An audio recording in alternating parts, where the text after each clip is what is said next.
Oi, gente! Vamos então dar continuidade à nossa história do Mahabharata. A gente parou no ponto em que os Pandavas são exilados após um jogo de dados viciados entre Yudhishthira e Duryodhana. E agora eu vou contar para vocês um pouquinho do que aconteceu ao longo desses anos de exílio que fortaleceu os Pandavas para o iminente grande conflito entre Pandavas e Kauravas. O exílio dos Pandavas aconteceu na floresta de Kamyaka. Os Pandavas passaram um período significativo de seu exílio nesta floresta lendária, que ficava às margens do rio Sarasvati. Os Pandavas foram forçados, a viver então nesse exílio, acompanhados por sua esposa Draupadi e seguidos por muitos brahmanes e sábios. Então, conforme os Pandavas se retiravam para a floresta, atrás deles muitos sábios e brahmanes caminhavam, justamente por eles serem muito admirados pela presença dármica deles, E dármico aqui significa virtuoso. Eles estavam sem recursos, na floresta, passando por grandes dificuldades para se alimentarem. E esses brahmanes e esses sábios que ficavam lá ao redor do acampamento que eles montaram seriam como se fossem visitantes, pessoas que estavam lá perto deles, acompanhando eles. E era um costume muito importante da época a hospitalidade. Mas eles não tinham como serem hospitaleiros com aqueles sábios, porque eles não tinham nem para eles praticamente. E isso estava deixando Yudhishthira muito preocupado. Então, ele buscou o conselho de um sacerdote chamado Daumya. E esse sacerdote, então, orientou, o rei Yudhishthira a fazer penitências e a orar ao deus Sol Surya por uma inspiração, por uma resolução. A prece de Yudhishthira agradou o deus Surya, que apareceu perante ele e o presenteou com Akshaya Patra, que significa recipiente inesgotável. Era uma tigela de cobre mágica com a propriedade de oferecer incessantes alimentos. Mas essa tigela oferecida por Devasúria também era um teste, uma aprovação, um treinamento para Draupadi. Porque sempre que Draupadi se alimentasse daquela tigela inesgotável, a tigela cessaria de produzir alimentos e só produziria no dia seguinte. Então, para que todos se alimentassem, Draupadi precisava ser a última a se alimentar. E esse foi um treinamento para ela, de desenvolvimento pessoal, de transformação ao longo de todo esse processo. Num outro momento, com o decorrer do tempo, Arjuna, refletindo sobre essa guerra, ele que era, filho do Deva, do deus da guerra, com todo o foco dele naquilo, ele decide então que será importante ele adquirir uma poderosa arma divina chamada Pasupatastra. Essa arma é uma arma do deus Shiva, o deus da dança que dança e com a sua dança perpetua os ciclos de todo o universo manifesto, destruindo aquilo que precisa ser destruído para que coisas novas e para que ocorra então o desenvolvimento, né, a transformação. Bom, então o que Arjuna faz? Ele embarca em uma rigorosa penitência, em busca dessa arma divina do deus Shiva.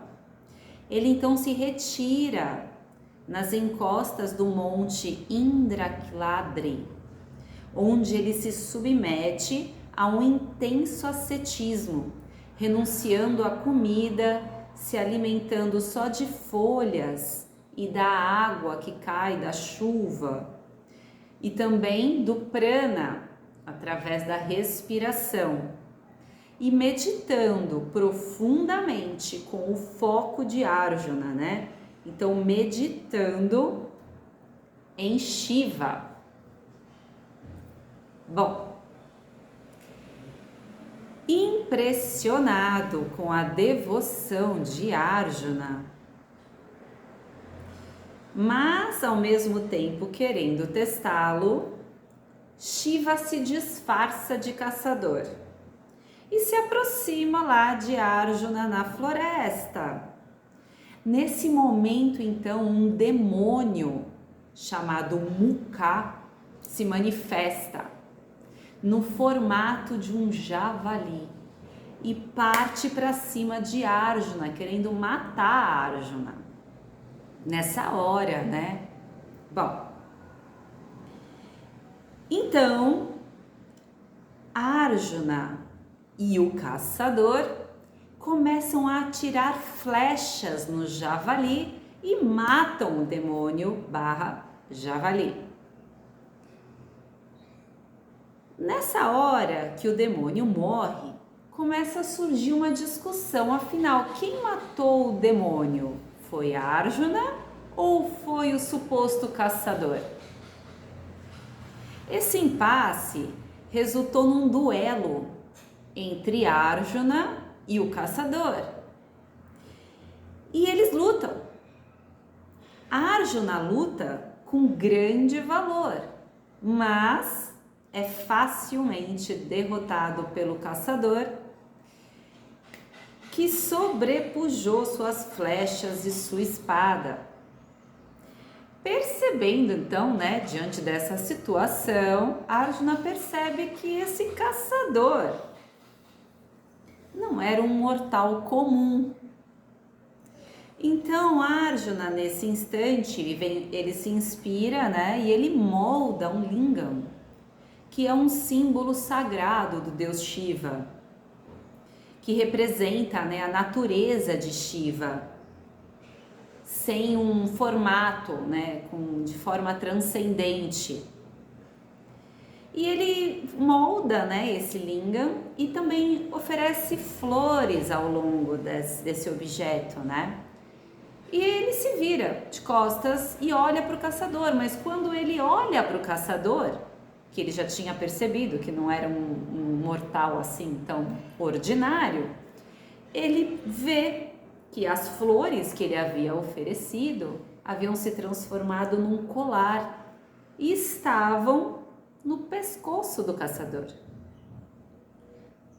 Bom, então ele na hora percebeu que na verdade o caçador era o deus Shiva disfarçado. Arjuna então se ajoelha aos pés de Shiva e pede perdão por ter lutado com a divindade, né? Lógico. Satisfeito com a humildade de Arjuna, Shiva se revela na sua forma verdadeira e presenteia Arjuna com a tal da arma Pazupatastra, que ele tanto buscou, que é uma arma indestrutível, e ensina um mantra através do qual Arjuna poderia invocar essa arma a qualquer momento de sua vida. Após receber essa bênção de Shiva, Arjuna foi convidado pelo seu pai divino, o Deva Indra, né, o Deva, o deus da guerra, para ir ao reino celestial, um lugar chamado Svarga, onde ele fica por algum tempo, que aqui na Terra representariam mais ou menos 5 anos. Em Svarga, Arjuna recebeu treinamentos avançados. Ele aprendeu a manejar o Vajra de Indra, uma poderosa arma que imita trovões, e outras armas divinas também. Os deuses também lhe presentearam com armas especiais, além de maestria em artes marciais. Arjuna também foi instruído em música, dança e instrumentação pelo Gandharva, que é um músico celestial chamado Chitrasena. Embora essa habilidade de dança e música não fosse uma habilidade tão comum para um guerreiro, o conhecimento se mostraria crucial para Arjuna no futuro. Durante sua estadia nesse reino, não é?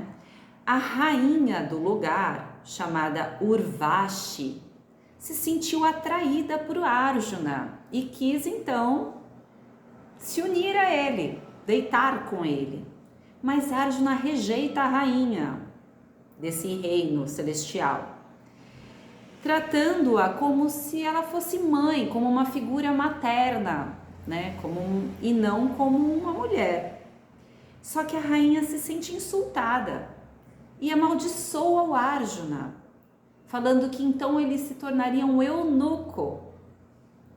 Mas a maldição foi limitada pelo Deva Indra. E então Arjuna acaba ficando só 1 ou 2 anos aqui no nosso tempo humano, eunuco, e não para o resto da vida, como era a maldição da rainha insultada. Bom, e essa maldição, inclusive, futuramente vai ser muito benéfica para Arjuna, vai ajudar ele durante aí o processo do exílio. O treinamento que Arjuna passa nesse reino celestial vai muito além de uma mera aquisição de poderes militares, pois lhe conferiu um poder divino, né? Humildade, devoção e muito desenvolvimento pessoal também, ao longo do que seria para nós aí 5 anos. Um outro acontecimento também que durante o exílio dos Pandavas foi quando Duryodhana, na tentativa de se exibir, de exibir sua riqueza, seu enorme exército e humilhar os Pandavas que estavam ali acampados, sem nada, ele organiza então uma expedição de prazer, e vai justamente bem perto do acampamento dos Pandavas, na mesma floresta, perto do lago, lá onde os Pandavas estavam acampados. E a comitiva de Duryodhana então monta acampamento ali, perto do lago, só que eles esquecem de pedir permissão para os seres celestiais que guardam a floresta, que são os Gandharvas. E os Gandharvas se irritam com Duryodhana e com aquela comitiva toda exibicionista ali montando acampamento do lado do lago. E eles advertem o rei Duryodhana e os irmãos todos, né? E as esposas e o exército, todo mundo que estava ali. Mas o rei, o príncipe aí, Duryodhana, né? Bem arrogante, ele se recusa a ouvir os seres da floresta, os Gandharvas. e diz: eu faço o que eu quero, onde eu quero, a hora que eu quero. Eu sou Duryodhana. Bom, acontece que essa reação de Duryodhana teve como consequência um conflito, uma guerra entre os seres da floresta que protegiam aquela região e os Kauravas. Karna estava lá entre os Kauravas, né, acampado junto. E eles lutam, eles começam a guerrear. Mas esses seres celestiais, eles possuem a habilidade de criar ilusões. E essas ilusões confundem o Karna, confundem Duryodhana, confundem todo o exército. Então, Karna resolve se retirar da guerra, principalmente após que sua carruagem, né, é destruída. Então, ele se retira, os seres celestiais vencem a batalha e levam Duryodhana e todo mundo que ficou lá, as mulheres também, como prisioneiros de guerra.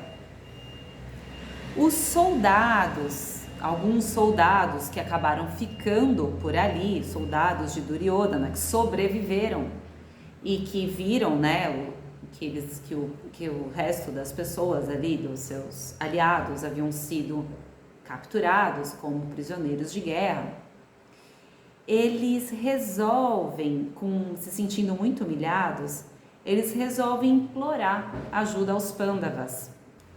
Quando eles chegam no acampamento dos Pandavas, implorando por essa ajuda para resgatar os prisioneiros de guerra, o Bhima começa a dar risada, né? Ele dá muita risada e ele fala: bem feito, que bom que aconteceu isso. E ele se sente muito satisfeito e começa a ridicularizar a situação, a ridicularizar o Duryodhana. Ele via que isso era uma punição muito justa, afinal eles estavam passando por aquele exílio graças ao Duryodhana. No entanto, o líder dos Pandavas, né, Yudhishthira, o irmão mais velho, ele intervém, lembrando Bhima que, apesar das diferenças, a dignidade da família era uma questão superior e eles eram todos primos, parentes. Então, Yudhishthira argumenta que era dever dos Pandavas, de fato, resgatar os primos, por conta da família, de manter a dignidade, a integridade, né, a proteção espiritual de toda a família. Então, os Pandavas, obedientes ao líder deles, né, o irmão mais velho, seguem, liderados por Arjuna, né, para enfrentar esses seres celestiais Gandharvas. E os Pandavas então conseguem destruir as ilusões desses seres, ou seja, eles conseguem identificar as ilusões. E eles não acreditam, então com isso eles vencem a guerra e resgatam a família. Bom, que voltam, né, para o seu lugar de origem e param de ficar acampados lá perto dos Pandavas para se exibir. Algum tempo mais tarde, ainda durante o exílio, Jayadratha, que é um príncipe casado com a irmã caçula de Duryodhana, tá lá, resolve passear na floresta, bem perto do acampamento dos Pandavas, e ele vê Draupadi sozinha, no momento em que os Pandavas haviam saído para caçar, e ele fica cativado pela beleza de Draupadi. Então, o que ele faz? Usando de violência, ele sequestra e leva a Draupadi em sua carruagem. E a Draupadi era forte, ela lutava, mas ele sequestra ela. Uma serva da Draupadi, porque quando os Pandavas se retiraram para o exílio, algumas pessoas seguiram eles, né? E essa serva seguiu também para acompanhar a Draupadi. Ela testemunha o sequestro e vai informar os Pandavas sobre o ocorrido. Yudhishthira fica furioso e manda os irmãos resgatarem imediatamente a esposa, o Bhima e o Arjuna. Eles alcançam então Jayadratha e os soldados desse príncipe, né, dos Kauravas, né, que estavam junto com o príncipe, e eles acabam com esses soldados todos com muita fúria. E Jayadratha, vendo o poder de Bhima e Arjuna em guerra, né, entra em pânico. Ele solta então a Draupadi e foge, mas Bhima vai atrás. Bhima persegue ele com muita raiva, né? Draupadi era a esposa dos Pandavas.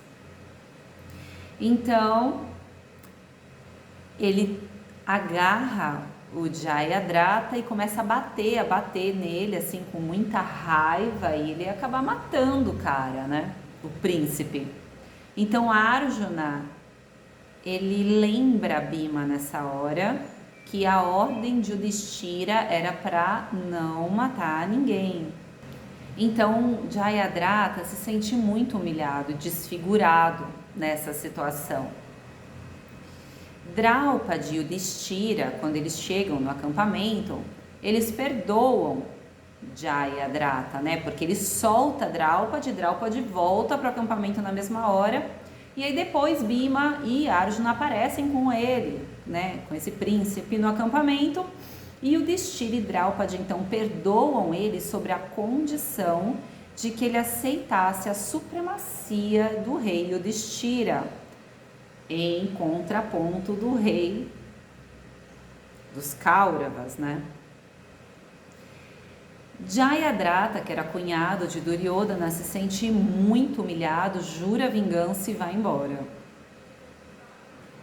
Um outro episódio, também durante o exílio dos Pandavas, trata-se de um dia em que os Pandavas estavam caçando um cervo. Eles viviam também de carne nesse acampamento em que eles estavam. E então eles perseguem o animal, mas eles não conseguem caçar o cervo. E eles vão até a exaustão. Aí chega um momento que eles estão com muita sede, muito cansados. E aí eles se deparam com um lago. Então, um por um, né, Bhima, Arjuna, Nakula, Sahadeva vão beber água no lago. Mas uma voz invisível os avisa de não beberem a água sem antes responderem algumas perguntas. Mas, sedentos de sede e um pouco arrogantes também, né? Os Pandavas ignoram a voz e começam a beber água do lago. Eles estão com muita sede, né? Realmente na exaustão. Quando eles tomam a água, eles caem mortos no chão. Como os irmãos estavam demorando para retornar, né, e o Yudhishthira tinha ficado no acampamento, ele resolve ir atrás para ver o que aconteceu e encontra os irmãos mortos ali do lado do lago. E ele se aproxima, e quando ele se aproxima, a mesma voz fala com ele. E a voz era de Yaksha, que era um ser que repetiu o mesmo aviso para Yudhishthira: não beba água, não se aproxime do lago, antes de responder algumas perguntas. Yudhishthira então meio que entende o que foi que aconteceu ali com os irmãos dele e aceita o desafio. E pede então que Yaksha faça as perguntas que ele quer fazer. A voz que eles estavam ouvindo era, na verdade, do deus Yama, o deus da morte. E ele começa a fazer para Yudhishthira uma série de perguntas sobre vida, sobre a morte, sobre filosofia e sobre o Dharma. Yudhishthira responde todas as perguntas com bastante sabedoria. Então, Devayama pergunta: o que é mais rápido que o vento? E Yudhishthira diz: a mente. E o que é maior que a terra? E ele diz: uma mãe. E o que é mais alto que o céu? Um pai. Yudhishthira responde. E quem é o amigo de um viajante? Yudhishthira diz: é o aprendizado. E o que é a felicidade? Yudhishthira diz: é o resultado de um bom comportamento. E a pergunta diz: e o que é o maior milagre do mundo? E Yudhishthira responde: que as pessoas, vendo outras morrerem, achem que viverão para sempre. Impressionado com a sabedoria de Yudhishthira, Devayama oferece a ele a chance de reviver um dos irmãos. Mas o deus Yama achou que Yudhishthira ia escolher um dos filhos de Kunti, que eram seus irmãos por parte de pai e de mãe. Mas Yudhishthira escolhe Nakula, que era um dos filhos de Madri, sua madrasta. E ele diz: já que um dos filhos de Kunti sobreviveu, é justo que um dos filhos de Madri também sobreviva. Satisfeito com a resposta, que demonstra imparcialidade e senso de justiça, Yama revela sua verdadeira identidade. E Devayama, o deus da morte, era o pai divino de Yudhishthira. Então ele ressuscita os 5 Pandavas e abençoa todos para futuras provações, elogiando o compromisso de Yudhishthira com o Dharma e com a virtude.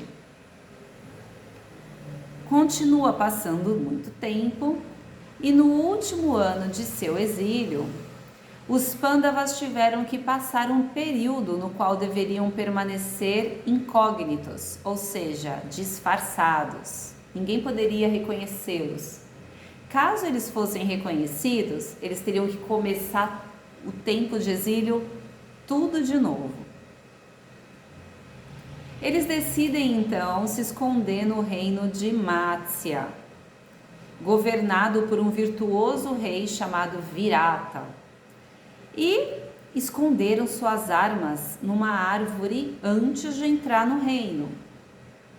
Yudhishthira se disfarçou de um brahmane chamado Kanka, um conselheiro e mestre de jogos de dados.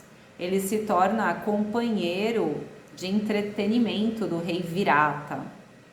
A sabedoria de Yudhishthira e o conhecimento do Dharma o tornaram até um conselheiro de confiança do rei. Bhima se disfarçou de cozinheiro e lutador, adotando o nome Valava. Ele usou sua força para realizar tarefas que só ele poderia realizar, já que ele era fisicamente muito forte. Nakula, conhecido por sua habilidade com os cavalos, se tornou um treinador e tratador de cavalos chamado Grantika. Ele usou seus talentos para cuidar dos cavalos reais, que se tornaram os mais bem tratados e belos do reino. Sahadeva, o mais novo, dos Pandavas, gêmeo com Nakula, se disfarçou de vaqueiro, chamado Tantipala, encarregado de cuidar do gado do rei. Ele usou seus conhecimentos para melhorar a saúde de todo o rebanho. Draupadi se tornou uma camareira da rainha, chamando-se Sairandri, uma mulher casada com seres celestiais. A Arjuna se disfarçou como uma instrutora de música e dança, uma eunuco chamada Brihanala. Então, nesse momento, ele faz bom uso da maldição temporária que a rainha frustrada lançou em cima dele, com aquela maldição. E ele ensina a arte de dança e música à princesa Uttara, que é a filha do rei Virata. Quando, nesse meio tempo, o exército dos Kauravas resolve atacar o reino de Virata. Arjuna, então, no meio desse conflito, ele resolve ir para a batalha. E aí ele revela sua verdadeira identidade para o irmão de Uttara, que é a princesa que ele estava ensinando dança. E Arjuna, então, sozinho, derrota todos os guerreiros do inimigo, incluindo Bhisma, Drona e Karna. Bom, nessa hora já havia terminado o tempo de exílio, por isso que Arjuna se sentiu à vontade para se revelar lá na frente de todo mundo. E aí os Kauravas não puderam fazer nada, eles pensaram, oba, agora eles vão ter que começar o exílio tudo de novo, mas já havia terminado o tempo de exílio. E aí os Kauravas tiveram que perder o conflito calados. Bom, então a revelação de Arjuna e a vitória dele nesse pequeno combate marca o fim do exílio e o início dos preparativos para a inevitável guerra de Kurukshetra, que a gente vai contar no nosso próximo vídeo. Até lá!